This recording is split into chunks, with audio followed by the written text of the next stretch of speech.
Hello everyone, welcome back to my channel. तो हमने already chapter registration start करा हुआ है, जिसमें हमने 3 सेक्शन अच्छे से डिस्कस कर लिए। अगर आपने वो वाली वीडियो नहीं देखी है तो पहले जाकर वो देख लेना, ताकि तुम्हें अच्छे से और समझ आ जाए। ठीक है, तो आगे हम सेक्शन स्टार्ट करने जा रहे हैं 25, जिसमें हम देखेंगे कि क्या प्रोसीजर फॉलो करते हैं रजिस्ट्रेशन के लिए।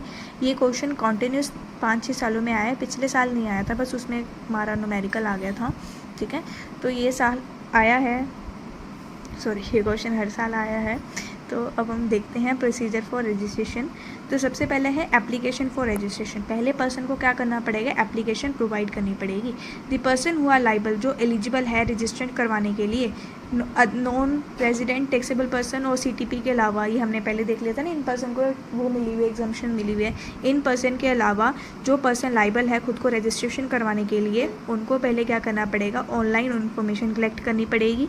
ठीक है, डाटा पूरा चेक करना पड़ेगा, उनको क्या क्या करना है। उनको अपना पैन कार्ड बनवाना पड़ेगा, उनको mobile phone, email address, state, union territory, ये सब अपना ऑनलाइन रजिस्टर करवाना पड़ेगा। In the part A of form GST, ये आपको याद करना पड़ेगा। ठीक है, तो ये आपको ऑनलाइन कहाँ भरना पड़ेगा, किस फॉर्म में भरना पड़ेगा, रजिस्ट्रेशन 1 के अंदर। ठीक है, अपने कॉमन पोर्टल पे तब जाएंगे तो उनको क्या मिलेगा, उनकी मोबाइल की वेरिफिकेशन हो जाएगी, तो उनको एक रेफरेंस नंबर मिल जाएगा। ठीक है, तो वो reference number form GST part 1 में पार्ट बी में सबमिट कर देंगे, उनका वेरिफिकेशन रेफरेंस नंबर जो उनको ऑब्टेन हुआ था पार्ट ए से। ठीक है, वेरिफिकेशन भरने के बाद this system will issue an acknowledgement in the form GST REG to registration 2. The registration has to be applied for within 30 days of becoming liable. मतलब अगर एक मैं आपको बता देती हूँ, अगर आप लाइबल हो चुके हैं रजिस्ट्रेशन करने के लिए, तो आप क्या करोगे, ऑनलाइन एक फॉर्म लोगे जिसका नाम है फॉर्म GST REG 01। ठीक है, पार्ट ए में आप सारी इन्फॉर्मेशन भरोगे, वेरिफिकेशन होगी, एक रेफरेंस नंबर मिलेगा, वो आप रेफरेंस नंबर डालोगे पार्ट बी में।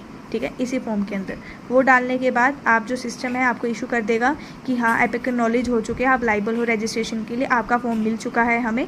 वो कहाँ मिलेगा, पार्ट फॉर्म GST REG 2 में। ठीक है, तो ये सारा था इस पार्ट में, समझ आ गया। नेक्स्ट है, आपको एप्लीकेशन दे दी, अब आपकी वेरिफिकेशन होगी। ठीक है, कि जो प्रॉपर ऑफिसर होता है ना, वो एग्जामिन करता है कि जो भी आपने डॉक्यूमेंट्स अटैच करे हैं, जो भी एप्लीकेशन भरी है, उसके सारे जो बॉक्सेस है वो अच्छे से आपने फिल करे हैं कि नहीं करे हैं।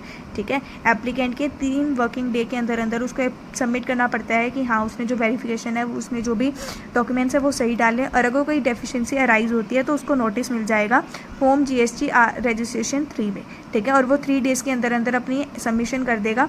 अगर कोई डेफिशिएंसी नहीं मिली है, तो अगर मिली है तो वो क्या करेगा, 4 में जाके उनको बोलेगा कि 7 डेज़ के अंदर अंदर तुम्हें ये सब साफ़ करके जो भी डेफिशिएंसी है वो क्लियर करके देनी पड़ेगी, तभी जाके तुम्हारा आगे होएगा काम। ठीक है, नेक्स्ट है issue of GST registration certificate. इसके बाद है कि जो प्रॉपर ऑफिसर है उसने अप्रूवल कर दिया रजिस्ट्रेशन का, वो क्या करेगा, एक सर्टिफिकेट बनवा के दे देगा उनको फॉर्म GST REG 2 में। उसमें लिखेगा कि जो भी उसने बिजनेस कर रहा है वो उसकी प्लेस क्या है, वो क्या काम कर रहा है। ठीक है, और वो प्लेस कहाँ पे, उसकी कोई एडिशनल प्लेस है कि नहीं है, वो सारी कॉमन पोर्टल में आ जाएगी, और इसको एक GST IN नंबर मिल जाएगा। आपको पता है ना, ये goods and services tax identification number होता है, जिसको आइडेंटिटी मिल जाएगी बिजनेस को कि बिजनेस कहाँ पे है, उसकी प्लेस ऑफ क्या है, उसको सर्टिफिकेट मिल जाएगा। GST IN क्या होता है, 15 डिजिट का नंबर होता है, और जो 2 कैरेक्टर्स होते हैं स्टेट कोड होता है, और जो 10 कैरेक्टर्स होते हैं वो tax deduction and collection account number वगैरह होता है। ठीक है, नेक्स्ट है इफेक्टिव डेट ऑफ रजिस्ट्रेशन।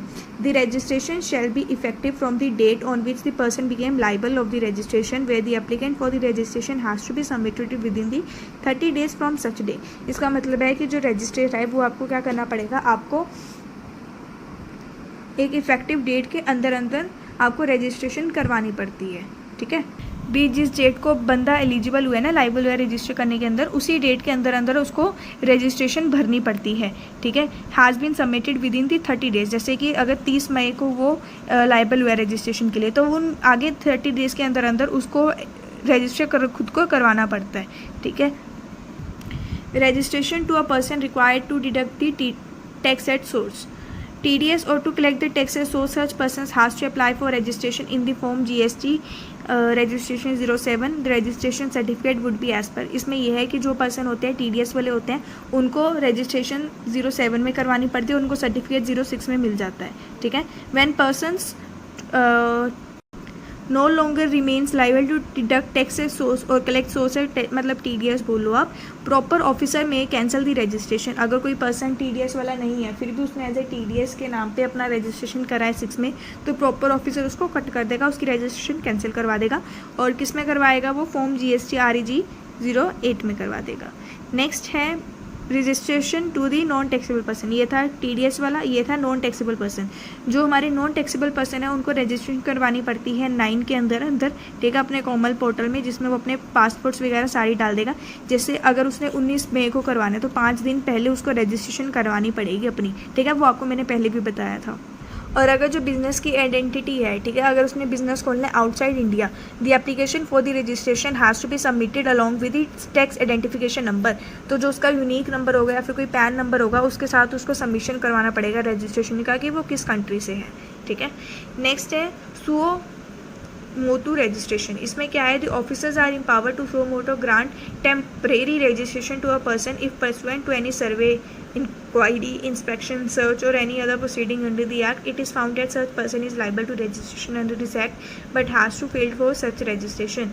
इसमें क्या होता है कि जो ऑफिसर होते हैं ना वो कुछ टाइम के लिए रजिस्ट्रेशन के लिए लाइबल कर देता है कि ठीक है तुम कर लो अपना सर्वे वगैरह। अगर जो होते हैं ना कि अगर कुछ ने इन्फॉर्मेशन कलेक्ट, जैसे कोई हमारे जन सेंसस होता है, ठीक है, तो वो कुछ ऑफिसर्स को हाई करते हैं ताकि वो इंस्पेक्ट करे, पूरी इंक्वायरी करे, पूरी डिटेल्स लेकर आए। तो वो क्या करते हैं कुछ टाइम के लिए उनको रजिस्ट्रेशन प्रोवाइड कर देते हैं, ठीक है। An order in the form GST registration 12 will be issued, ठीक है। टेम्परेरी बेसिस के लिए हम 12 के बेसिस पे हम वो करेंगे, ऑर्डर पास करेगी officer. Within the 30 days from the date of grant of the registration the concern person has to be applied for formal registration. 30 दिन के अंदर ये ग्रांट होने के बाद जो कंसर्न पर्सन है उनको फॉर्मल, ये ना टेम्परेरी के लिए होता है, जैसे इनके पास ज़्यादा टाइम नहीं है कि उनको 5 दिन के अंदर ही चाहिए, 10 दिन के अंदर ही चाहिए और रजिस्ट्रेशन के लिए काफ़ी टाइम लग रहा है, तो इनको टेम्परेरी बेसिस पे दे देते हैं और परमानेंट के लिए उनको बाद में करना पड़ेगा जब ये काम इनका एक बार के लिए ख़त्म हो जाएगा। नेक्स्ट है unique identity number for certain special entities. इसमें है कि the provision is applicable to any specialised agency of the UNO और the multilateral financial institutions and organization notified under the United Nations। इसमें क्या होता है कि मैं आपको सीधा सीधा बता देती हूँ। यूनिक आइडेंटिफिकेशन नंबर में होता है कि जैसे किसी पर्सन ने गुड्स और सर्विसेज के लिए वो करा है, सप्लाई करी है, ठीक है, और उसने टैक्स पे कर दिया है। अब टैक्स पे कर दिया है, अब ये सीन हो चुका है कि गुड्स और सर्विसेज उसके पास वापस आ गए हैं और उसने तो ऑलरेडी टैक्स पे कर दिया। अब उसको रिफ़ंड करवाने अपने वो वाले, तो उसके लिए उसको क्या चाहिए? यूनिक आइडेंटिफिकेशन नंबर चाहिए होता है, ठीक है, इन कैटेगरी के लिए। और रिफ़ंड के लिए वो किस में डालेगा? फॉर्म GST 13 में डालेगा इस पर्पज़ के लिए। किसके लिए? रिफ़ंड के लिए, टैक्स का जो उसने गुड्स एंड सर्विसेज दी थी। नेक्स्ट है अमेंडमेंट ऑफ रजिस्ट्रेशन। इसमें क्या होता है कि अगर उसने एक बार पर्टिकुलर्स अपने सारे भर दिए, अब उसको कुछ चेंज करवाना है एप्लीकेशन में, तो वो किस में करवाएगा? 15 डेज़ के अंदर करवाना होता है इन दी फॉर्म GST रजिस्ट्रेशन 14 में। और जो भी डॉक्यूमेंट्स लगाने पड़ेंगे कि उसने जैसे कोई बिज़नेस का नाम चेंज करवाना है, ठीक है, A and D लिखवाना है उसने, ठीक है, तो वो सर्टिफिकेट अटैच करेगा जिसमें प्रूव होगा कि अब बिज़नेस का नाम ये हो चुका है, ठीक है, उसको डॉक्यूमेंट्स अटैच करने पड़ेंगे ये बोले। In case there is a change relating to legal name of the business, या फिर कोई एडिशनल प्लेस उसने करनी है, या फिर कोई भी ट्रस्टी उसने डालना है, कोई भी अफेयर्स रिस्पॉन्सिबल कोई मिनिस्टर के बारे में उसने कुछ भी करना है, और या फिर किसी भी चीज़ का रजिस्ट्रेशन कैंसिल करवाना है, वारंट कैंसिलेशन करवाना है, तो वो भी करवा सकता है किसके अंदर? सेक्शन 29 के अंदर, ठीक है। और वो प्रॉपर ऑफिसर इस चीज़ को भी वेरीफाई करेगा और अपना अप्रूवल दे देगा 15 डेज़ के अंदर इन दी फॉर्म GST 15 में, ठीक है। However if there is a change in PAN number a fresh registration required. अगर कोई पैन नंबर चेंज करवाना है तो फिर से रजिस्ट्रेशन लगेगा, उसके लिए हम अमेंड नहीं कर सकते हैं। नेक्स्ट है cancellation of registration. Application for this purpose is required to be made in the form GST 16 के अंदर उसको करना पड़ेगा, फर्निश करना पड़ेगा, सारी डिटेल्स भरनी पड़ेगी कि उसको क्यों रजिस्ट्रेशन करवानी है, अब गुड्स किसने रह गए हैं, कितने बेच दिए, कितने रह गए, कितनी कैपिटल है, ठीक है, किसी को लाइबिलिटी तो नहीं देनी है, किसी को पैसा तो नहीं देना है, जो भी उसने बिजनेस में करा है, ठीक है, इस चीज़ के लिए। नेक्स्ट है कैंसिलेशन बाय द अथॉरिटी। ये तो होता है वॉलंटरी कैंसिलेशन ऑफ रजिस्ट्रेशन। अब ये है कि अगर वो कुछ बिजनेस ऐसा कर रहा है कि जो गोलमाल वाला है, गवर्नमेंट को समझ नहीं आ रहा है, तो अथॉरिटी उसको कैंसिल कर देती है कि नहीं तू नहीं है लाइबल, तेरी हम रजिस्ट्रेशन कैंसिल करवा रहे हैं, ठीक है। अगर कोई प्रॉपर ऑफिसर रीज़न दे देता है और बिलीव कर लेती है कोर्ट की हाँ जो पर्सन है वो लाइबल नहीं है रजिस्ट्रेशन के लिए, जो कुछ ऐसा काम कर रहा है जो नहीं अच्छा है, तो वो उसको यकीन दिला देता है, तो वो इशू कर देता है नोटिस उसको रजिस्ट्रेशन 17 को। और जो पर्सन है कंसर्न पर्सन है, ठीक है, वो अपनी प्रूफ भी कर सकता है कि वो इनोसेंट है, और वो किस में फर्निश कर सकता है, रिप्लाई किस में देगा, रजिस्ट्रेशन 13 में, ठीक है। और जो ऑफिसर है वो 7 डेज़ के अंदर अंदर, वर्किंग डेज़ के अंदर अंदर वो सारे उसको नोटिस दे देगा। नेक्स्ट है revocation of the cancel of registration. इसमें यह है कि अगर प्रॉपर ऑफिसर ने उसको दे दिया है कि हाँ तेरा रजिस्ट्रेशन हम कैंसिल करवा रहे हैं, ठीक है, 13 डेज़ के किसके अंदर, motion can submit an application for the revocation of the cancellation of registration 20 days में कर देगा, 30 डेज़ की सर्विसेज में। इसमें ना बेसिकली ये होता है कि अगर कोई रजिस्टर्ड पर्सन है, ठीक है, उसकी रजिस्ट्रेशन कैंसिल हो रही है, जो प्रॉपर ऑफिसर अपने लिए कर रहा है, अपने भले के लिए कर रहा है, ठीक है, तो वो उसकी रेवोकेशन डालेगा इन द फॉर्म GST 21 के अंदर within the 30 days from the date of services on the order of cancellation of register. जैसे कि एक पर्सन है उसने अपना कैंसिलेशन डाला रजिस्ट्री के लिए, ठीक है, और प्रॉपर ऑफिसर अपने काम के लिए उसको रजिस्टर कैंसिल भी कर रहा है, तो उसको 30 दिनों के अंदर अंदर उसको करना पड़ेगा। अगर ऐसा सीन है कि वो रजिस्ट्रेशन इसलिए कैंसिल कर रहा है कि उसने रिटर्न मांगे, रिफंड मांगे और गवर्नमेंट वो दे नहीं रहा है, वो दे नहीं पा रहा है, ठीक है, तो ये होएगा कि पहले उसको टैक्स देना पड़ेगा तभी जाके वो रजिस्ट्रेशन कैंसिल करवाएगा, ठीक है। और proper officer if satisfied can revoke the cancellation by issuing order in the form GST REG 22 within the 30 days. If not he will issue a notice form GST registration 23 reply to which he has to furnish within the 7 days. अगर वो satisfy नहीं है तो उसको वो चीज़ का भी reply देना पड़ेगा। नेक्स्ट है माइग्रेशन। माइग्रेशन मतलब एक जगह से दूसरी जगह मूव होना, पर्सन मूव हो रहा है, रजिस्टर्ड पर्सन मूव हो रहा है किसी एग्जिस्टिंग लॉ के अंदर।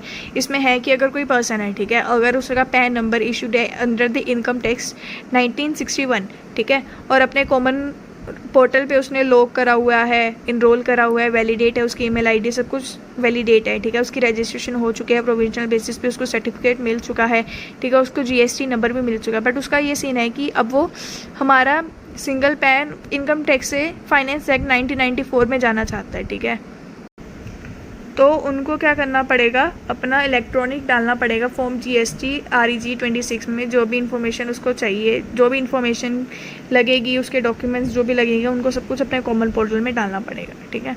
तो ये आपके इजी पॉइंट्स थे सारे, एक बार आप डिटेल में पढ़ लेना, एक बार मैंने मोटा मोटा बता दिया इस पैराग्राफ में क्या है ना, आप एक बार सारी एक एक लाइन अच्छे से पढ़ना, जो फॉर्म GST है वो लिख कर देख लेना, तभी आपको याद रहेगा।